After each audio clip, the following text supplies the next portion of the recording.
Höchststand beherrscht die erste Göring. Alors j'ai retrouvé sur mon portable Rekit, hein. Après je cherche le reste.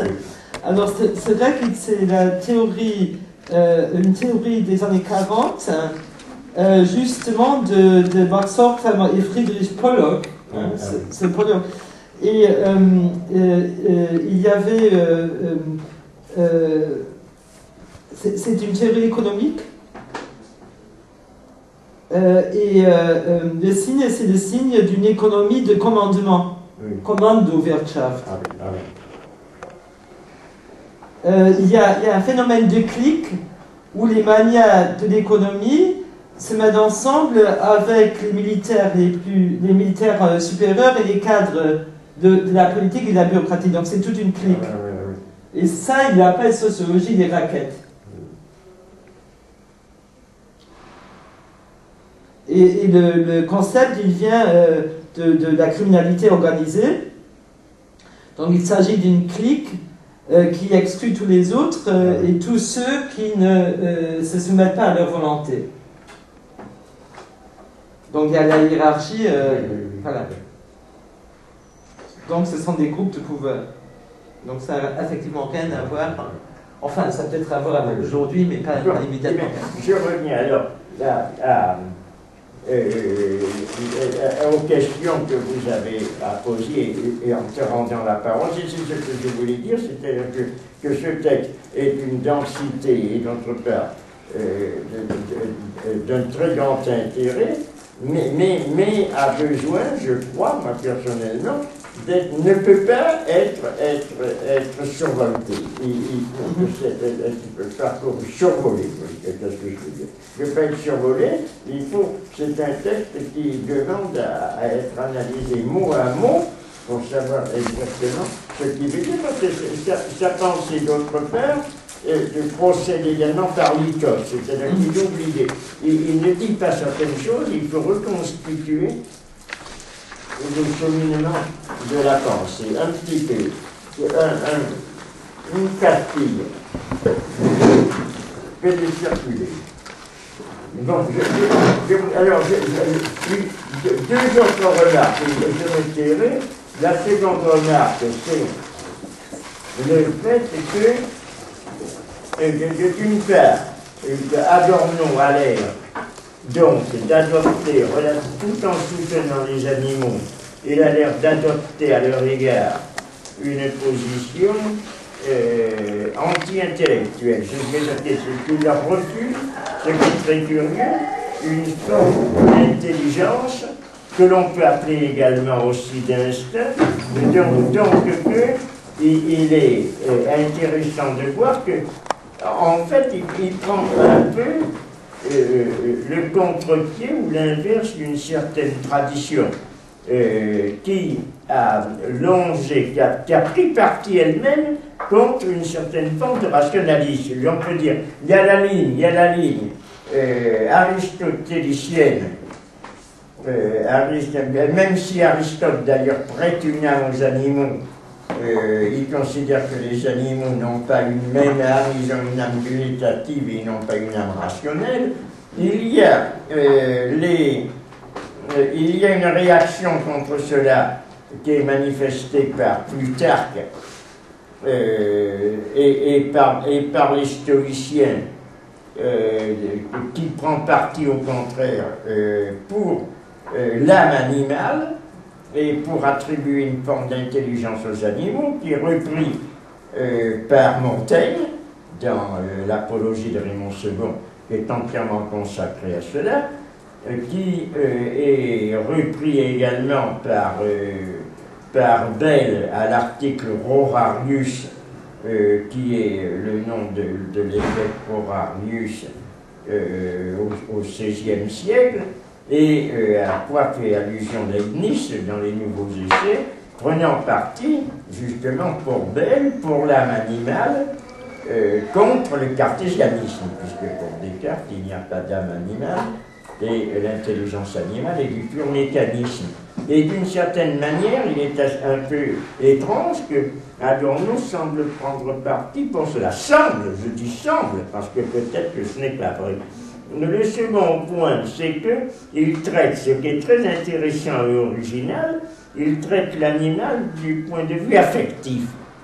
Du point de vue affectif, que j'appellerais une certaine forme de dolorisme. C'est-à-dire, il prête à l'animal quelque chose qui serait une tristesse fondamentale, une douleur fondamentale qui participe à la vie animale et qui, à mon avis, le rangerait, lui, du côté d'une certaine forme de romantisme un peu qui est à moitié partagé d'ailleurs par l'ensemble du romantisme, parce que ce n'est pas tout à fait vrai. Il y a également dans le romantisme, y compris chez Novalis, chez Arnim, etc., les plus connus des romantismes, il y a quelque chose qui donne à l'animal quelque chose comme une affectivité d'ordre positif. L'animal, il y a quelque chose qui est dans l'animal des contes, l'animal des métamorphoses, n'est pas du tout frappé par cette tristesse et ce dolorisme, je dirais presque, que lui attribue Adorno, tout en le privant de certaines formes de sentiments. Je ne sais pas où j'ai vu, mais peut-être on me le rappellera, parce que j'en avais parlé, je crois, mais je ne sais plus quelle est la référence, un auteur qui attribuait à très juste titre au chien un sentiment religieux, qui écrit si le chien étant un animal essentiellement religieux, ce qui est très vrai d'ailleurs, parce que l'animal n'est pas du tout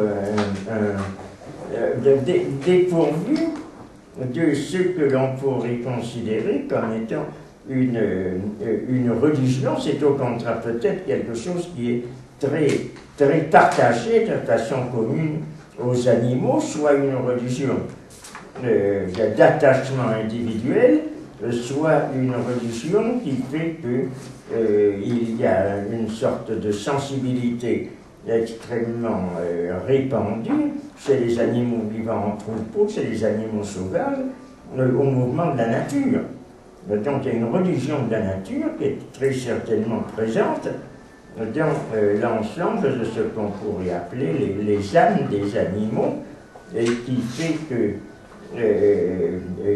on ne peut pas tenir compte dans l'étude de l'animal uniquement, comme semble le faire Adorno tout en la critiquant, d'une étude objective de l'animal à travers les sciences humaines, si l'on veut dire, et sans tenir compte des mythes, sans tenir compte de toutes les pensées qui ont attribué à l'animal justement une sorte à la fois de société et également si l'on peut dire, de psychologie ou d'animisme parallèle à celui de l'homme, en particulier dans les pensées, ce qu'on appelle en gros la pensée sauvage avec Lévi-Strauss, celle des Amérindiens en particulier, qui est bien connue à travers tous les mythes qu'ils ont développés autour des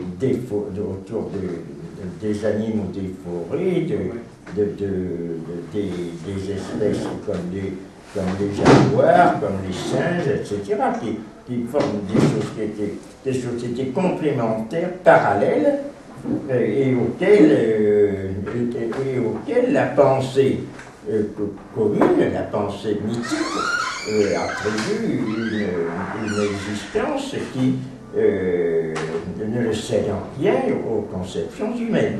Donc, ne pas tenir compte de cela, c'est se priver, dans le domaine de la documentation animale, de toute une quantité d'informations qui, je crois, font partie également de la connaissance de l'animal. Je vous avais cité l'année dernière Viveiros de Castro, qui qui est un ethnologue et sociologue brésilien, je crois, qui a écrit des choses très très intéressantes sur les conceptions amérindiennes de la société, de la pensée animale. Donc il y a ces 3 points, c'est-à-dire relativement à l'intelligence de l'animal, relativement à son affectivité, si l'on peut dire, vue peut-être exclusivement à travers le dolorisme, puisque ce qu'il voit, et avec une très grande perspicacité, c'est les cruautés que l'on exerce envers les animaux. Et lorsqu'il dit l'animal ne connaît pas le bonheur, bon, il n'en sait rien de toute façon. Donc on veut dire là, oui, on ne peut pas le savoir, mais c'est aussi des attributions qui sont quand même marquées un peu du signe du pessimisme fondamental qu'il nourrit à l'égard de la société animale, vue un petit peu trop dans son ensemble, d'ailleurs, et vue un petit peu trop peut-être à travers des animaux qui sont complémentaires de l'homme dans les sociétés civilisées.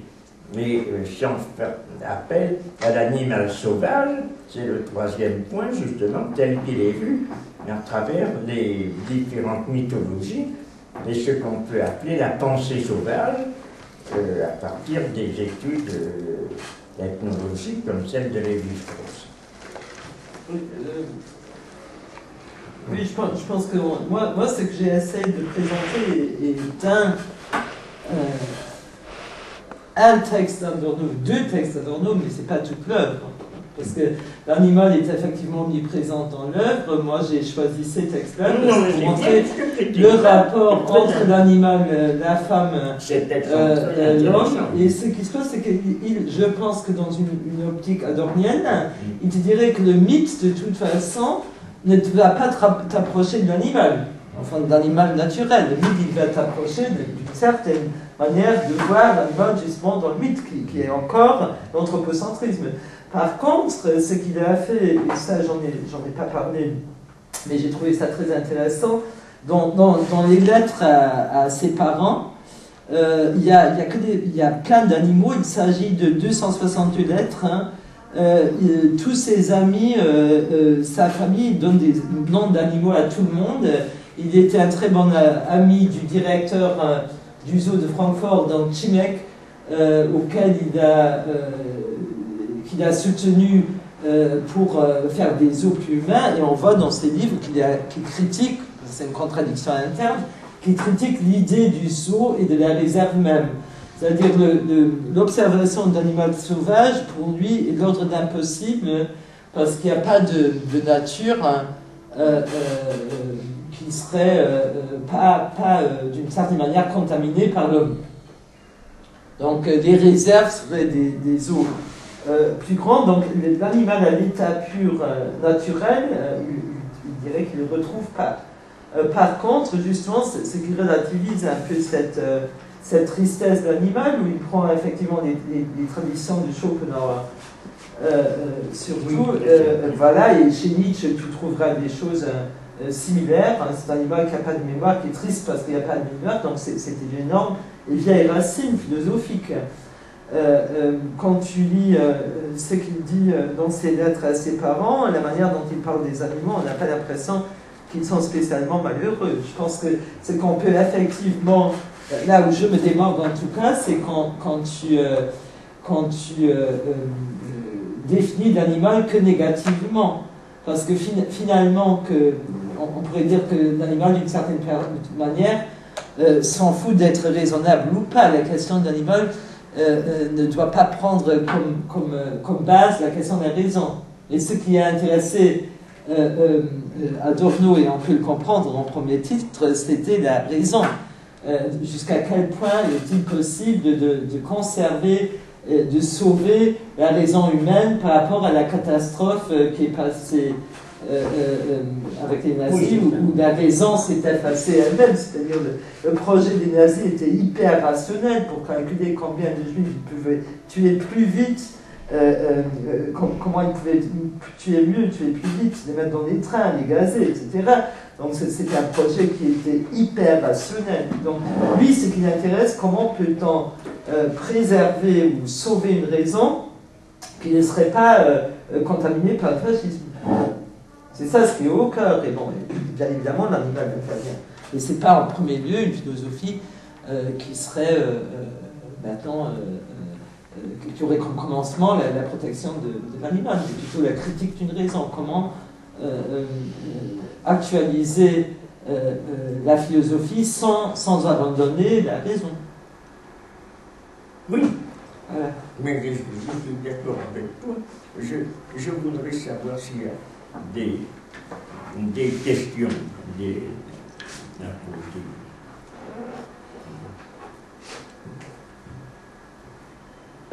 Oui, vous n'avez pas non? C'est...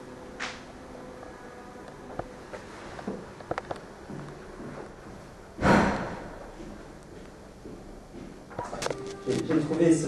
Ah, c'est ça. Voilà. C'est mort en 50. Hearst. Hearst. Oui, ou Hearst, Mais- comme tu l'écris. Celui, c'est le magnat de la presse. C'est ça. Oui, mais dans Exactement. celui qui est Donc, représenté par Orson Welles, qui a Absolument. fait Citizen Kane. Oui, absolument. Ah oui. Mais là, il dit, ah ben oui, il y a des passages. Les passages les plus, qui sont les plus étonnants dans Adorno, c'est effectivement ceux sur les femmes, là, ce grand passage que tu as lu est tout à fait extraordinaire.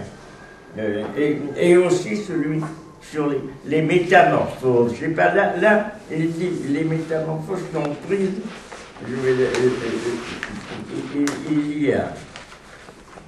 Il envisage des métamorphoses d'un point de vue, où c'est qu'il y a des métamorphoses, d'un point de vue un peu négatif, des impressions qui sont un petit peu curieuses. Oui. Vous poussez, je ne me rappelle plus.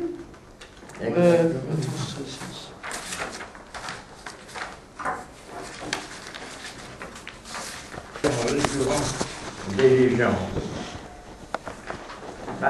Être condamné à habiter le corps d'un animal équivaut à une damnation. Oui et non, je ne sais pas. Là, peut-être dans certains cas. Non, mais il parle là, du conte de fées. Hein. Il parle des contes de fées. Oui, Quand tu prends les contes de fées de Grimm, c'est ça. À chaque fois qu'il y a, à chaque fois qu'il y a transformation, c'est forcément une punition. L'homme qui devient crapaud, le prince qui devient crapaud, Oui. et il n'y a aucune transformation en animal qui serait positive. Oui. Au d'âne, de même. Oui, oui.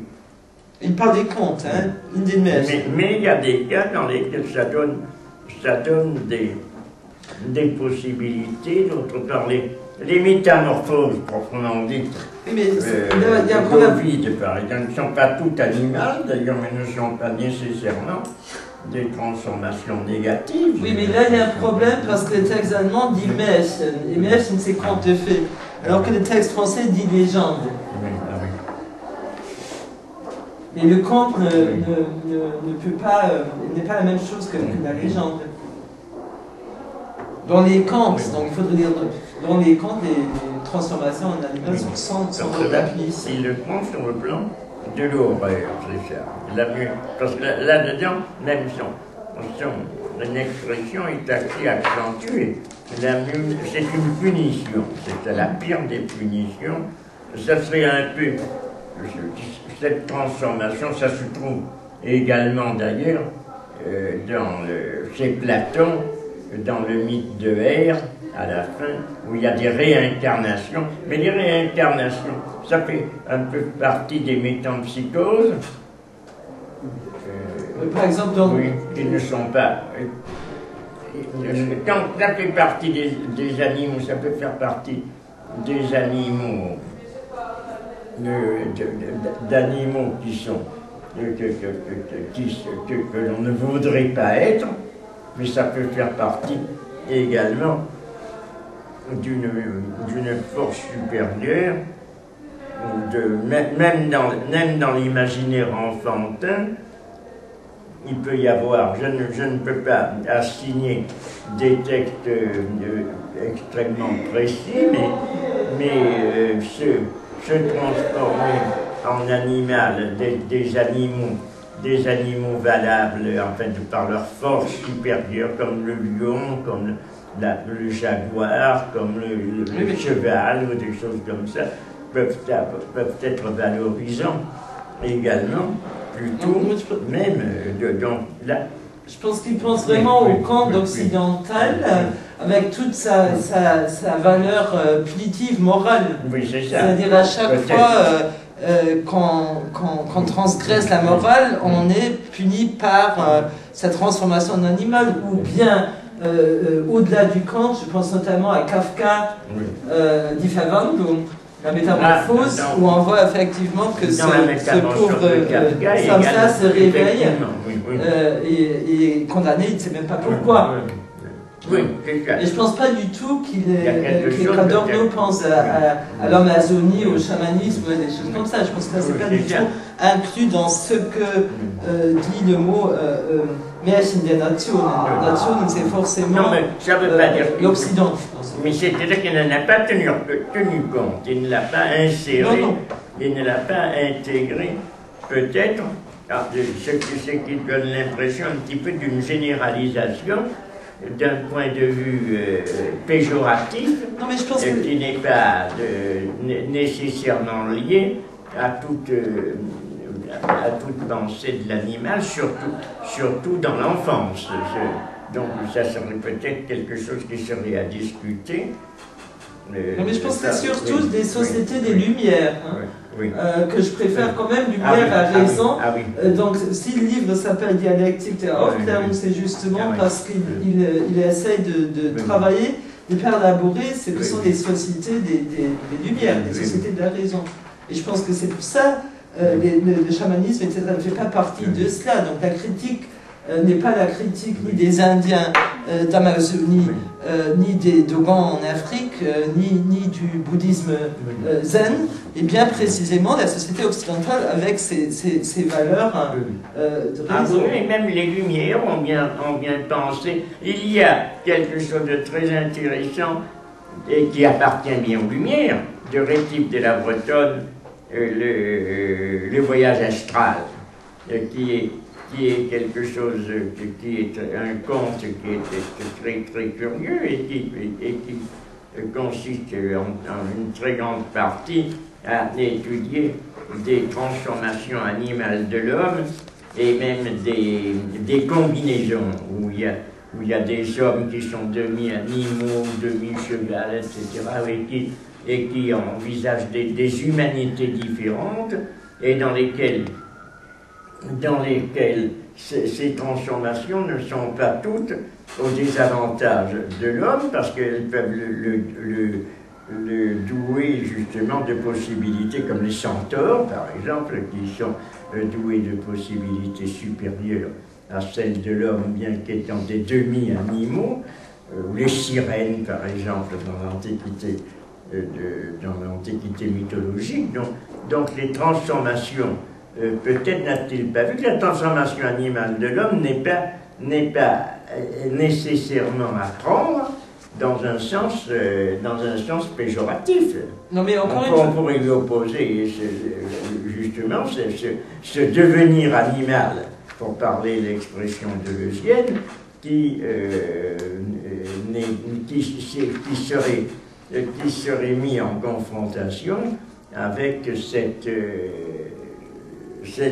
conception punitive, afflictive de la transformation de l'homme en animal. Oui, mais encore une fois, dans le conte des nations, si tu prends le début du livre, il y a question d'Ulysse, mythe et raison, ce qui est autre chose. On ne peut pas dire qu'il ne se préoccupe pas de cela.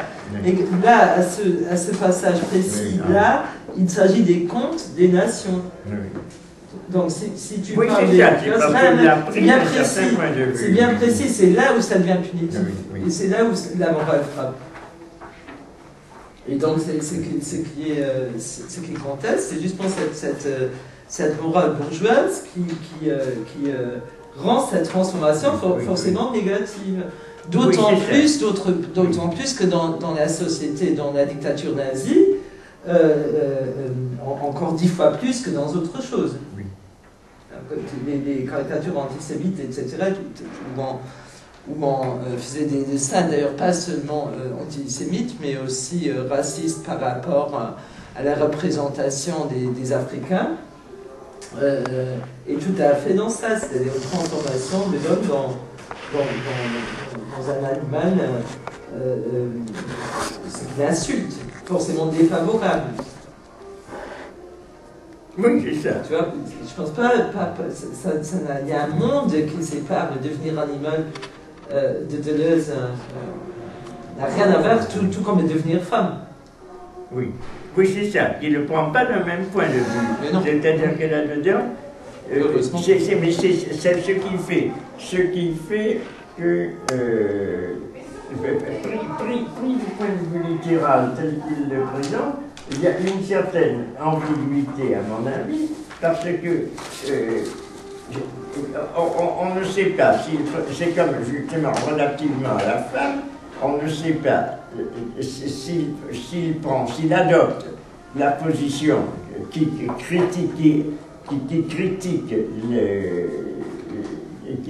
infériorise la femme relativement à l'homme,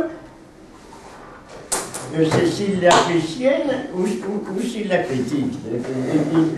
Je pense qu'il ne la fait pas sienne puisqu'il l'attribue. Il l'attribue à la société bourgeoise, mais il faut dire que malgré tout, dans son mode d'écriture, il y a quelque chose qui ne permet pas souvent de décider d'une façon très très précise. Quand on lit à la suite. Ça c'est dû à la méthode, c'est-à-dire il faut que rien ne revient à la fin à la synthèse hegelienne, c'est-à-dire le concept ne pourra plus être figé. Tout va tout le temps se renverser dans autre chose. Ça c'est pas accidentel, ça c'est intentionnel. C'est-à-dire tu n'auras aucun concept qui va rester. Ensuite ça éclaire un peu sa position relativement à l'animal. Mais puisqu'ensuite il dit la femme n'est pas un sujet, bon, on comprend qu'à ce moment-là, il donne au mot de sujet une valeur supérieure, donc s'il dit la femme n'est pas un sujet, à ce moment-là c'est une infériorisation. S'il dit l'animal n'est pas un sujet, c'est aussi une infériorisation. Mais ça veut dire qu'elle décide pas, qu'elle n'est pas décisive dans la dictature nazie, qu'elle n'est pas décisive, tout comme l'animal n'est pas décisif. Donc c'est plutôt une bonne chose, hein, je pense, parce que sinon ce serait la même chose. Sinon l'animal et la femme seraient aussi nazis. D'ailleurs, il y a des compos. La mégère, elle fait en partie le jeu du nazi. C'est ça. Donc à ce moment-là, ce qui correspond à une certaine vérité. Elle peut se sauver qu'en devenant la mégère. Oui, mais même là, elle reste, effectivement, emprisonnée dans le même dispositif. Hein, jusqu'à la fin, quand il y a le devenir femme des hommes qui jouent le jeu des nazis, c'est-à-dire qui ne peuvent pas contester le pouvoir et qui se soumettent.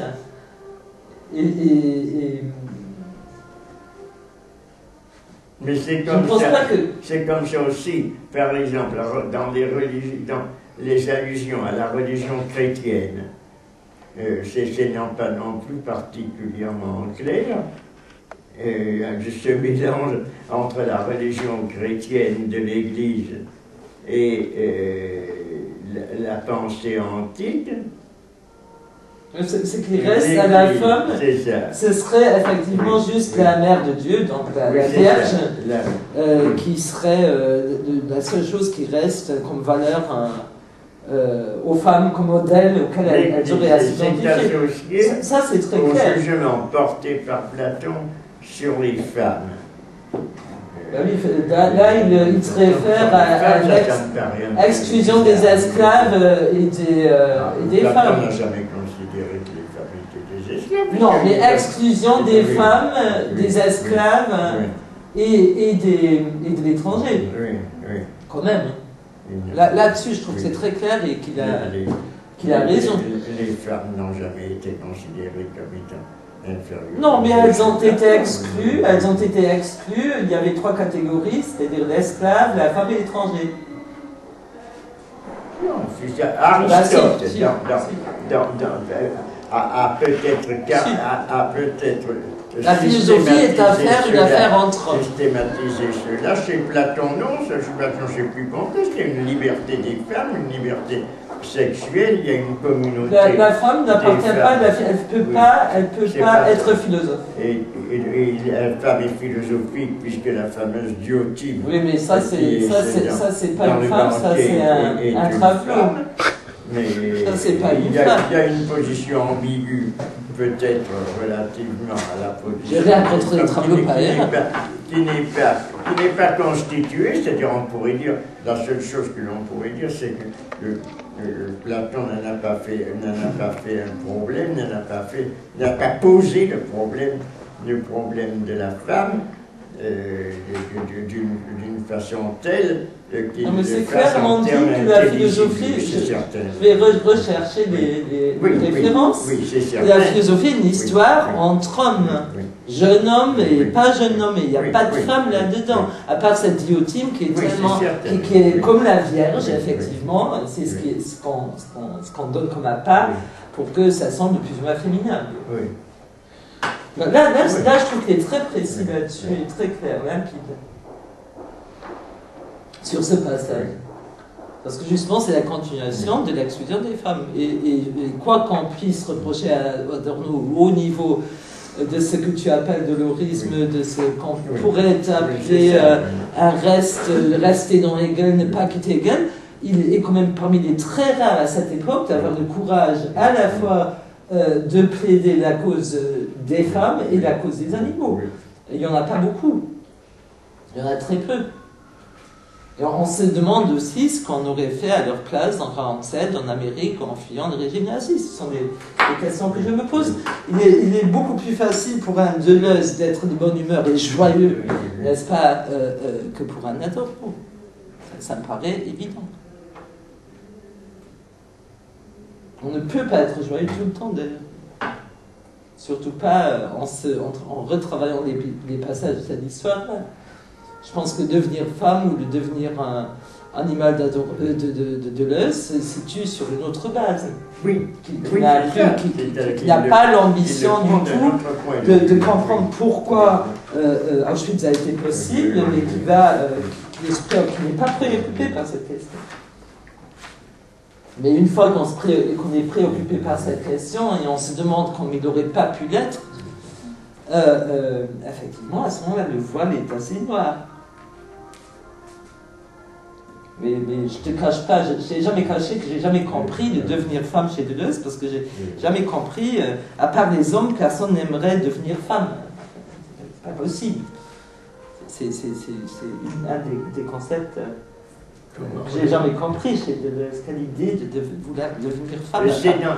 À part les hommes, personne ne veut devenir femme. Les femmes sont femmes, elles n'ont aucune envie de devenir femme. Comme si c'était... Ça me paraît toujours, une usurpation. C'est dans l'optique de l'écrivain de devenir femme et pris justement au niveau de tous ces devenirs. Ce sont des problèmes qui se posent au niveau du passage, de l'écriture de la vie, c'est-à-dire l'écriture. Si l'on admet que la véritable manière de vivre et d'écriture, que ce soit une écriture au sens proprement dit ou une expression artistique, c'est au moment où il y a à la fois l'abandon de la position dominante,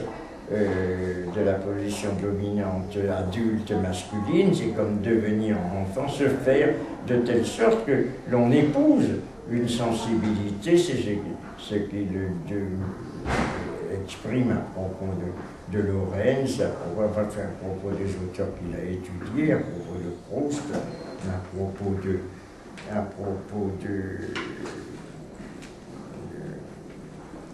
propos de Virginia Woolf, etc. C'est dans ce cadre-là que ce devenir, c'est pas un devenir au sens, il le dit bien, c'est-à-dire il ne s'agit pas de femme réelle, il s'agit de quelque chose, il ne s'agit même pas d'ailleurs de la sensibilité sexuelle proprement dite dans l'homosexualité, dans l'homosexualité masculine où il y a une féminisation.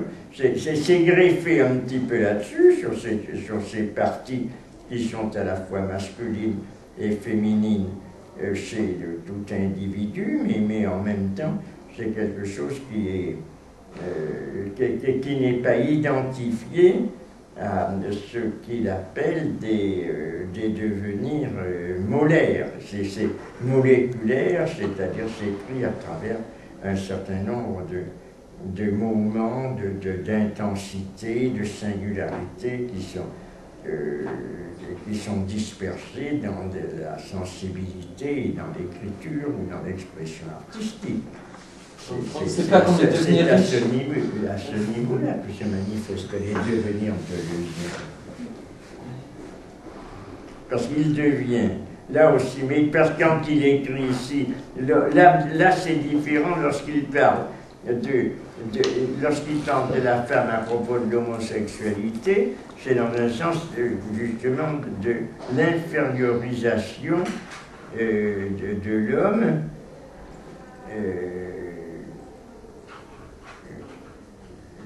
la nature, je me rappelle, c'est là-dedans, page 275.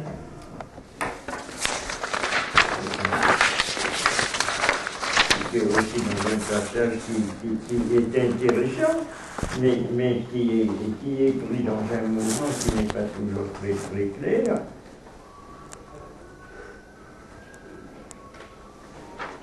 Parce que lorsqu'il dit, là aussi, c'est dans je ne suis pas très clair, parce qu'il parle, ça avait commencé à ce fameux passage sur ah non, mais c'est moi qui me trompe, parce que là, oui, c'est ça, 275, c'était 275, je n'ai pas, mais c'est pas tout ça, parce que il y avait 270 à 274, c'est ça. À partir du moment, le travail de précision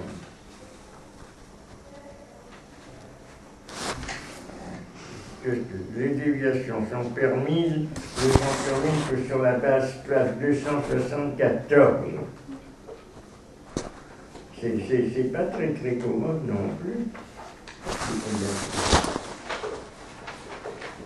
L'industrie culturelle, en bas de la page 274.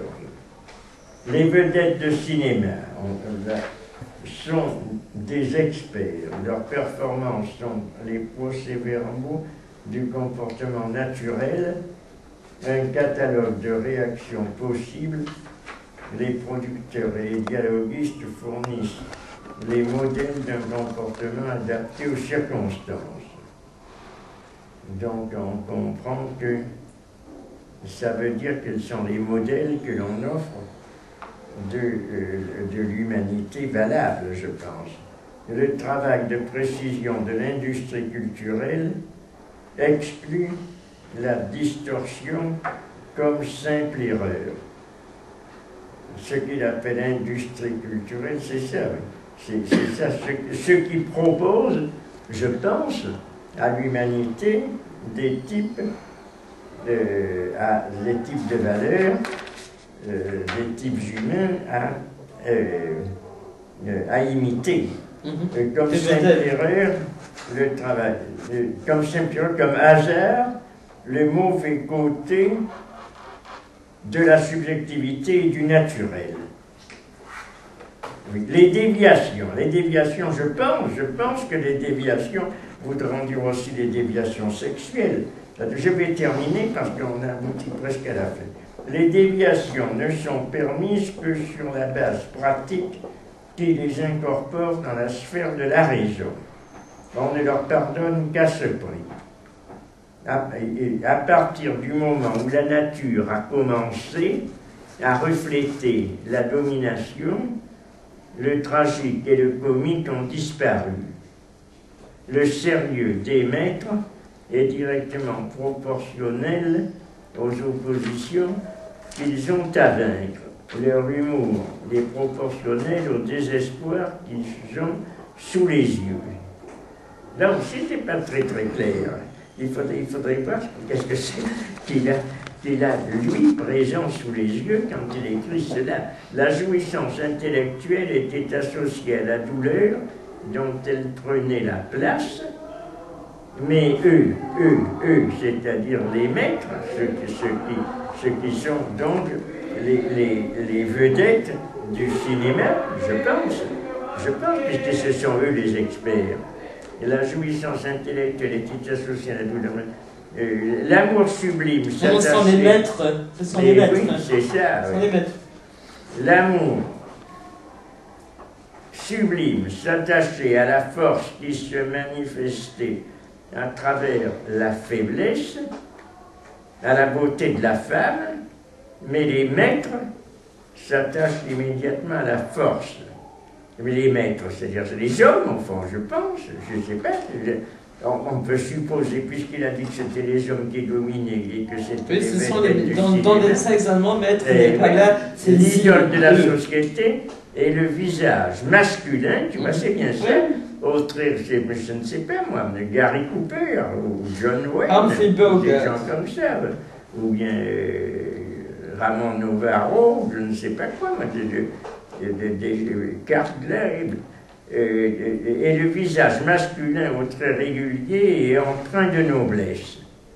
La femme est là pour travailler, donc c'est ça. Ce qui n'est pas toujours vrai d'ailleurs dans les... Enfin justement, il y a des déviations, mais les déviations sont rachetées, on voit le couple, c'est au fond le couple cinématographique type.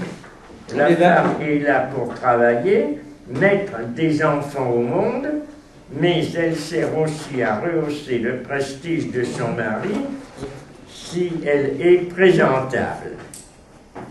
Elle n'entraîne pas l'homme à commettre des excès. La vénération régresse et redevient de l'égoïsme. Le monde, avec toutes ses finalités, a besoin de l'homme tout entier.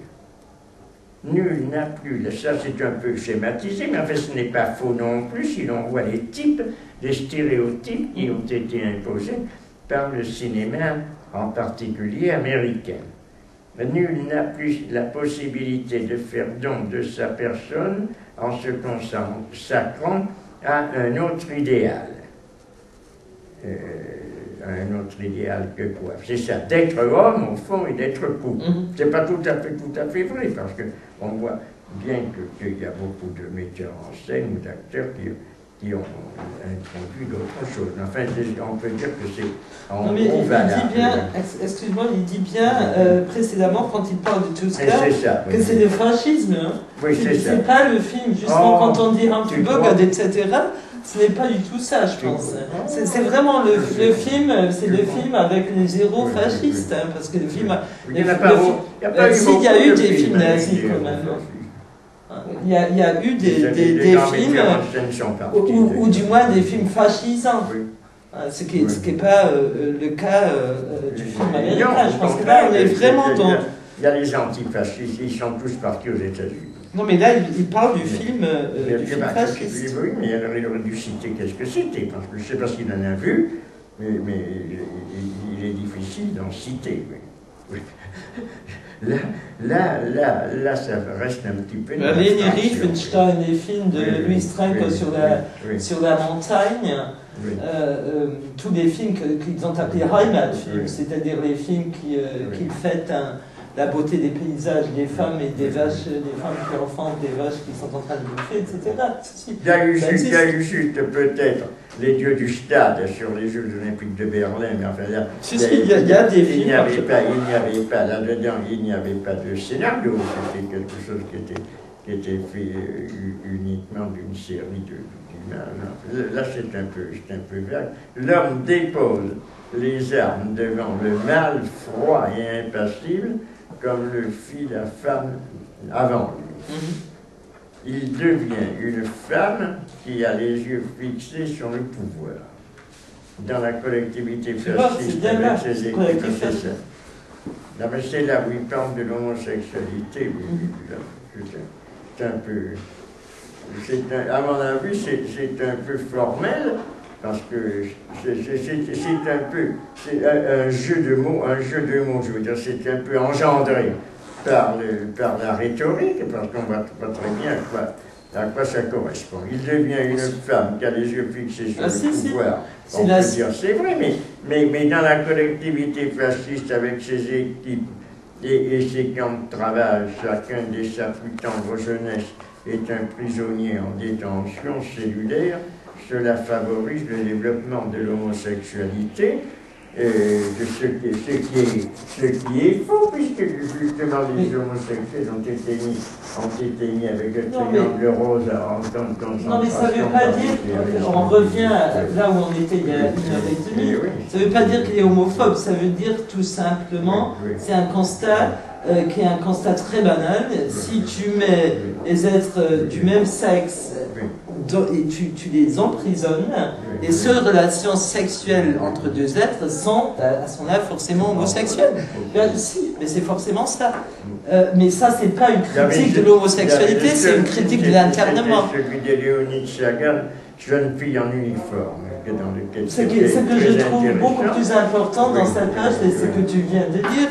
Effectivement, du fait qu'il n'y a pas de révolte, qu'il n'y a pas de contestation, qu'il y a la dictature nazie, effectivement, cette ressemblance de la femme soumise, où tous les hommes deviennent des femmes soumises. Mais l'animal, c'est l'animal qui doit conserver des traits nobles. Le visage humain, souvenir embarrassant de ses origines naturelles et de sa soumission à cette nature, n'est plus qu'une irrésistible incitation à l'homicide. C'est pas non plus très précis. C'est ce qu'ils disent. Ah oui, c'est ça, c'est-à-dire... Ah oui. C'est pourtant ce qu'ils ont il y a une dévalorisation de l'homme. C'est-à-dire que le passage, on voit ce qu'il veut dire, c'est que comme il cherche à établir trop une certaine logique de la phrase qui rend ces déductions très difficiles à suivre. Mais elles sont pas en allemand qu'en français. Il se serait contenté d'ajouter des phrases les unes aux autres, ça serait plus clair, parce que ce qui veut dire qu'au fond, cet encensement de l'homme viril fait que il y a toute une partie de l'humanité, c'est ça, qui doit être atrocidée. Les sémites, les caricatures antisémites, on suit cela tout le temps, c'est ça la répulsion qu'éprouvait Goethe pour les singes, marquait déjà les limites de son humanitarisme. Tiens, il n'aimait pas les singes, Goethe. Non. Ça serait bizarre, oui. Lorsque les magnats de l'industrie et les chefs fascistes ont des animaux, c'est ça, c'est vrai ou c'est pas vrai, on n'en sait rien si c'est vrai. Si tu regardes les anciens documentaires avec les animaux, les nazis, c'était... Non, c'est pas ça. Oui, si, ils ont des Doberman. Non, tu vois très bien, c'est toujours des grands animaux qui représentent le pouvoir. Oui, mais il peut y avoir des petits également qui ont des grands animaux. Tu as des SDF ou des chiens énormes dans la rue qui ne sont pas nécessairement des fascistes. Non, mais ça ne veut pas dire que ça veut pas dire que tous les êtres qui ont des grands chiens sont des fascistes, mais ça veut dire que tous les nazis, ou presque tous les nazis, voulaient avoir des animaux nobles, donc puissants. Donc, oui, c'est comme les femmes, les mégères avec son pékinois. C'est un petit peu ça.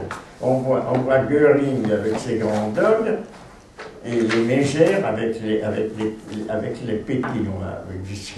Mais c'est pas là, il a un don de la satire qui n'est pas mal. Bon, c'est peut-être quelqu'un d'assez féroce, d'ailleurs, Adorno, très caustique, en fait, parce qu'il a le son de la satire, quelque chose de... En même temps hypersensible et hyper vulnérable. Oui, tu crois? Oui, tu dis. Ah oui, je voulais vous inviter, si ça vous intéresse, j'ai écrit plein de documentaires.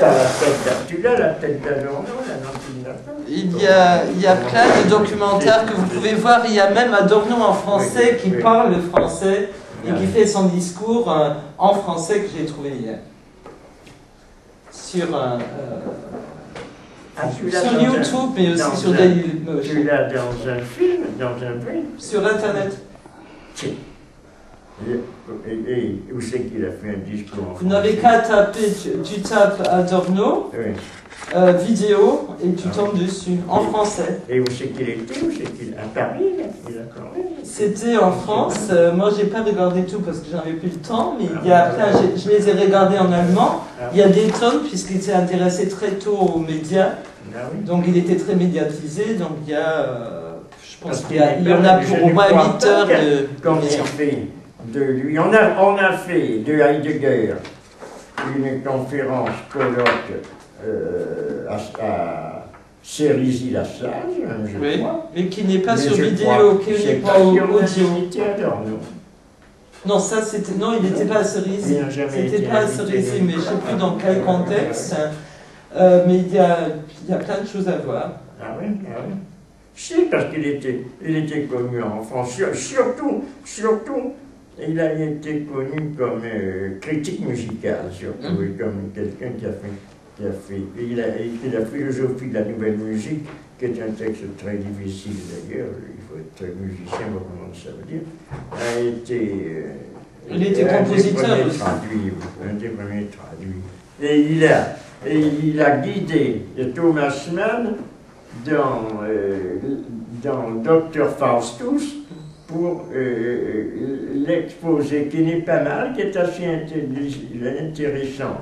Je veux dire que du point de vue de la compréhension, de rendre compréhensible la musique de Schoenberg dans Dr. Faustus. Et d'après le présentateur, c'est Adorno qui aurait indiqué à Thomas Mann qu'est-ce que c'était que les modifications qu'apportait cette musique dodécaphonique, qui effectivement est présentée d'une façon qui est assez intelligible, alors qu'en général c'est pas très compréhensible.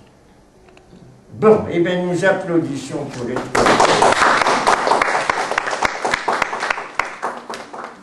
Et la remercions de nous avoir fait connaître ces textes très intéressants de Adorno et cette physionomie intéressante, tout à fait originale, parce qu'il est connu surtout par la théorie esthétique également, qui est aussi un texte difficile, parce qu'il a cette propriété, que ce soit en allemand d'ailleurs ou dans la traduction française, c'est un petit peu pareil, c'est-à-dire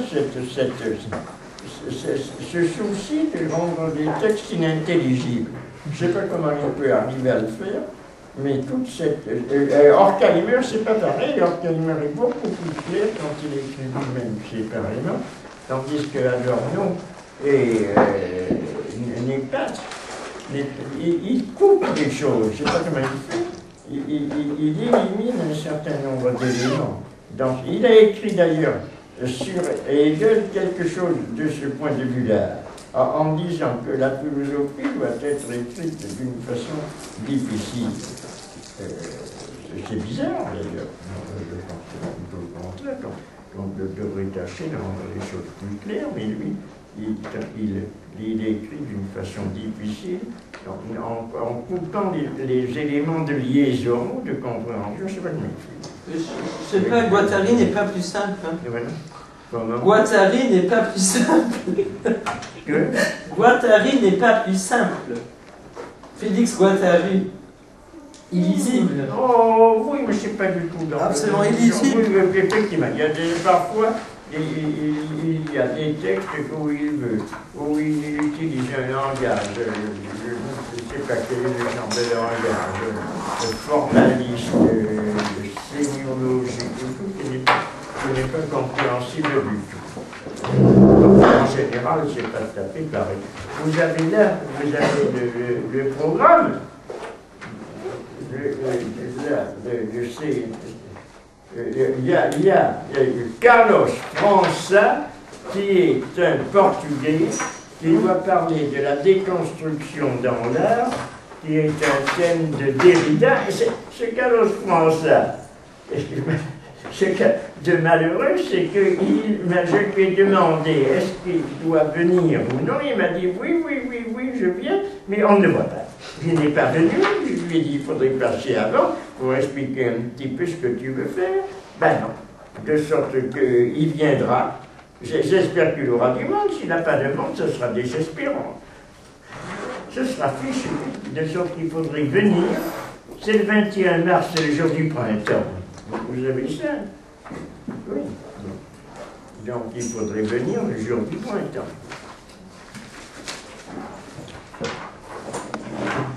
Et pour voir des déconstructions dans l'art. Je n'ai pas pu le présenter à l'avance, mais enfin, comme on voit un peu cette notion de déconstruction, on ne voit pas très bien ce que c'est, mais on voit bien à travers les problèmes qui se sont posés dans l'art. Qu'est-ce que l'art? Qu'est-ce qu'est l'œuvre d'art? Les notions de anesthétique, inesthétique, critique de l'esthétique de l'objet, de la présentation.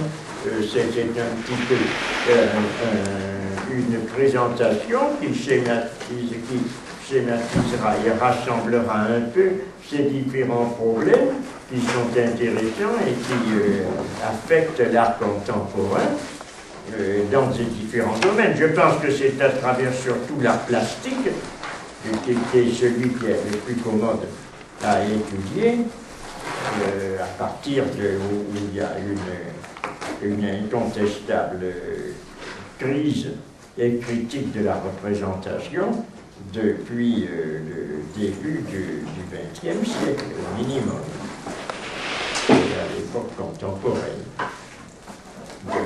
Donc ça sera intéressant pour à la fois l'entendre et pour discuter. Le malheur, c'est qu'il n'est pas, puisqu'on ne comprend pas pourquoi. Il m'avait demandé de venir parler à un séminaire. Je lui ai dit que un séminaire, on ne se contente pas de parler une fois, mais on y assiste pour voir quelle est l'orientation, quel est l'esprit du séminaire, et on y participe. Et venir comme ça, se bombarder sur une fois pour s'introduire dans le séminaire sans savoir ce que c'est, ça paraît curieux, mais enfin, il faudra voir ce que c'est. Donc c'est le 21. C'est ça. Et gardez dans l'esprit le lapin canard. Le lapin de quel côté il chante? C'est ça la dialectique négative. Salut pour cette, Merci à toi. pour cette admirable présentation de ce supplément de connaissances que tu nous as apporté en enrichissant notre savoir. C'est-à-dire que tu nous as, de l'état d'animaux, tu nous as conduit à l'état de quoi? Et tout cela dans l'esprit d'une légère. On ne sait pas. Il faudrait savoir en quoi nous sommes transformés. C'est ça.